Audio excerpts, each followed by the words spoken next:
നമസ്കാരം. നിലമ്പൂർ ഉപതെരഞ്ഞെടുപ്പ് ചൂടിലേക്ക് പ്രവേശിക്കുകയാണ് മുന്നണികൾ. ശക്തമായ അണിയറ നീക്കങ്ങളാണ് ഉപതെരഞ്ഞെടുപ്പുമായി ബന്ധപ്പെട്ട് ഓരോ മുന്നണിയിലും നടക്കുന്നത്. തെരഞ്ഞെടുപ്പ് തീയതി മാർച്ചിലോ ഏപ്രിൽ ആദ്യമോ പ്രഖ്യാപിക്കുമെന്ന പ്രതീക്ഷയിലാണ് മുന്നണികൾ തയ്യാറെടുപ്പിനൊരുങ്ങുന്നത്. ഉപതെരഞ്ഞെടുപ്പ് നടന്നതിനെ കുറിച്ച് സംസ്ഥാന തെരഞ്ഞെടുപ്പ് കമ്മീഷൻ കേന്ദ്ര കമ്മീഷന് റിപ്പോർട്ട് നൽകിയിട്ടുണ്ട്. UDFിൽ KPCC ജനറൽ സെക്രട്ടറി ആര്യാടൻ ഷൗക്കത്തിന് തന്നെയാണ് മുൻതൂക്കം. CPMുമായി പിണങ്ങിപ്പിരിഞ്ഞ വേളയിൽ PV അൻവർ നിലമ്പൂരിലെ UDF സ്ഥാനാർത്ഥിയായി DCC പ്രസിഡന്റ് VS ജോയ് മത്സരിക്കണമെന്ന് നിർദ്ദേശിച്ചിരുന്നു. എന്നാൽ DCC പ്രസിഡന്റായ ജോയ് നിലമ്പൂരിൽ UDFന് അസ്വാസ്ഥ്യമുണ്ടാക്കുന്ന നടപടികളിലേക്ക് നീങ്ങുകയില്ല.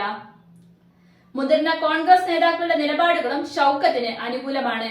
മറ്റൊരാൾ സ്ഥാനാർത്ഥിയാകുന്ന സാഹചര്യമുണ്ടായാൽ KPCC secretary KP Naushad Ali പരിഗണിക്കപ്പെടാൻ ഇടയുണ്ട്.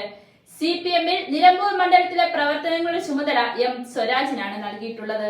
മണ്ഡലത്തിൽ ഏതാനും മാസങ്ങളായി സ്വരാജ് സജീവ സാന്നിധ്യവുമാണ്. ബ്രാഞ്ച് തലത്തിലും ലോക്കൽ തലത്തിലും CPM ചിട്ടയായ പ്രവർത്തനങ്ങൾ തുടങ്ങിക്കഴിഞ്ഞു. UDFിൽ തർക്കങ്ങളുണ്ടായി മുതിർന്ന നേതാക്കൾ ആരെങ്കിലും വിമതരായി മത്സരിക്കുന്ന സാഹചര്യം ഉണ്ടായാൽ CPM അവരെ പിന്തുണച്ചേക്കും. എന്നാൽ അതിന് സാധ്യത പൊതുവെ കുറവാണ്. നിലമ്പൂരിൽ മത്സരിക്കാനില്ലെന്ന് അൻവർ നേരത്തെ തന്നെ പ്രഖ്യാപിച്ചിട്ടുണ്ട്. തൃണമൂൽ കോൺഗ്രസിന് UDF പിന്തുണ ഉറപ്പാക്കേണ്ടതുള്ളതിനാൽ അസ്വാസ്ഥ്യമുണ്ടാക്കുന്ന നീക്കങ്ങൾക്ക് അദ്ദേഹം തയ്യാറാവുകയില്ല.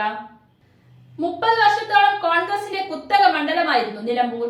ആര്യാടൻ മുഹമ്മദിലൂടെ UDF ആധിപത്യം സ്ഥാപിച്ച മണ്ഡലം. ആര്യാടൻ വിരമിച്ച ശേഷം ഈ മണ്ഡലം ഇടത്തേക്ക് ചാഞ്ഞത് PV അൻവറിലൂടെയാണ്.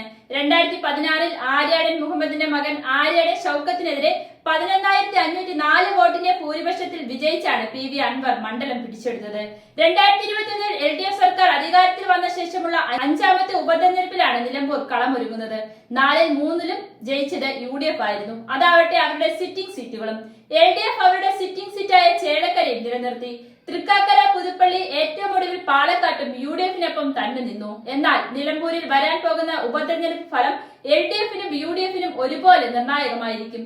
പിണറായിസം അവസാനിപ്പിക്കാൻ UDFിന്റെ പിന്തുണയോടെ അൻവറിന് മറുപടി കൊടുക്കാൻ LDFും തയ്യാറെടുക്കുന്ന തിരഞ്ഞെടുപ്പിൽ സ്ഥാനാർത്ഥി നിർണയം UDFിന് അത്ര എളുപ്പമാകില്ലെന്നാണ് ഇപ്പോഴത്തെ സ്ഥിതിഗതികൾ ചൂണ്ടിക്കാണിക്കുന്നത്.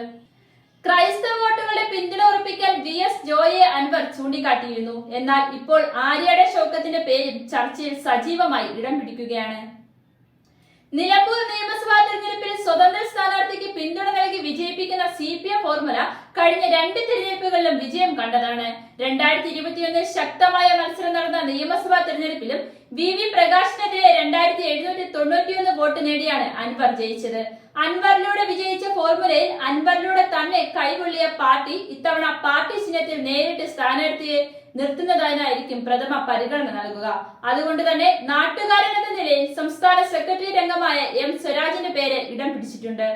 സ്വരാജ് മത്സരിച്ചാൽ വീറും വാശിയും കൂടും. മുതിർന്ന നേതാവിനെ തന്നെ നിർത്തി സീറ്റ് നിലനിർത്തിയ അൻവറിസം തകർക്കാനാണ് CPM ശ്രമിക്കുക.